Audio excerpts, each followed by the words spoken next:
How you doing, guys? Well, I've got some big news for you. I am on the way to pick up my brand new motorcycle. I am very, very excited.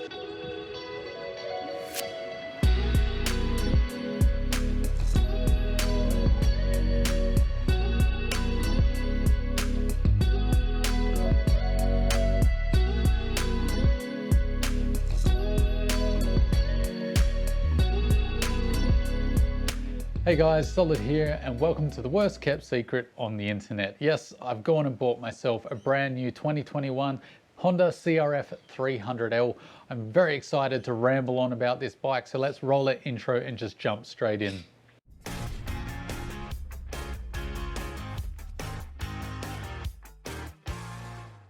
So just quickly before we get underway, to stop my ranting too much, this is just going to be a short video explaining my excitement, which you can see on my face. If you got questions that you want answered about this bike, please post them down below and I will do a bike specific Q&A video to try and ease any of your concerns if you're thinking about getting this bike. So again, chuck them down in the comment section below.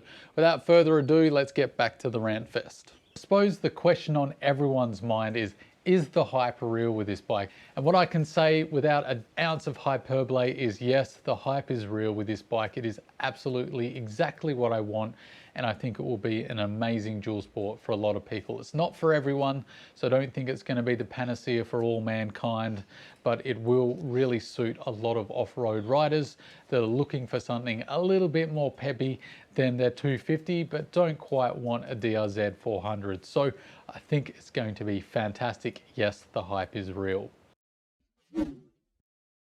So let's talk about exactly why I got this bike. Basically, I didn't want to go back to a WR250R because they're very expensive secondhand, and I've kind of been there, done that. I wanted something new. I got the DRZ to fill in the time while I was waiting for this bike so that I'd have something to do off-road rides with, and it's been very, very good, but we just haven't clicked. It's just a little too raw and a little too rough and ready for my liking. You can make fun of me however much you like, but we just haven't clicked as much as I would like. That's left me with needing a dual sport, and of course the L always looked amazing when the 300 first dropped with the Rally as well. It looked very enticing, so I knew that there was a good chance I would love this bike. Long service intervals, fairly lightweight, great gearbox, 6-speed, wide ratio, sits on the highway perfectly, still can carry my camping gear on multi-day trips and can handle single track as well. And it also, I think, looks fantastic. It's also quite fuel efficient and quite safe with that switchable ABS. So those are the reasons mainly that I chose the 300L to replace my DRZ 400. Now let's talk about the big questions that are out there on the internet about this bike. The first one I wanted to talk about is the argued throttle response of this bike. There were some worries and a few videos that said that this was a very snatchy bike in low speed situations, particularly in first gear. Now I think all that panic rose up from people's experiences with the CRF300L, which I have ridden, and I can tell you there is no comparison.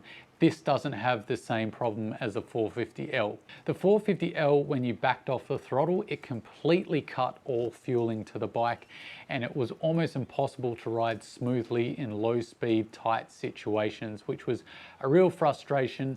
I can tell you that the 300L is just like every EFI single cylinder modern dual sport.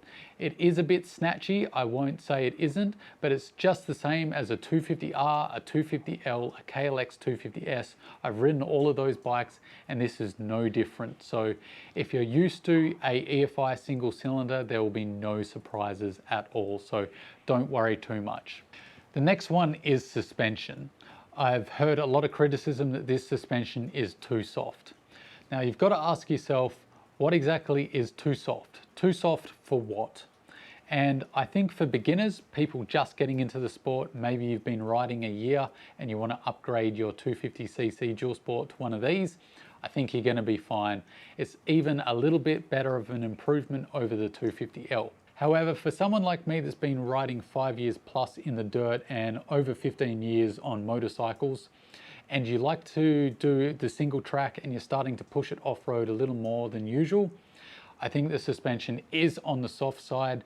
Myself, I'm going to be replacing this suspension. It is a bit on the soft side for someone that has been riding a while. It's not a big deal for me. I knew that getting into this bike, and it was something that I budgeted for, and it's generally something you should probably do on your bike anyway if you're really wanting to improve your ridings. So what about performance? Well, I think the performance, it really feels like a 250L's been dialed up to 11. That's the best way I can explain it. It is just improved in every facet. It's a little bit lighter, it's a little bit more powerful, a little bit longer travel suspension, and it's a little bit more modern. That's the best way I think I can describe it. It really is just almost perfect with the power.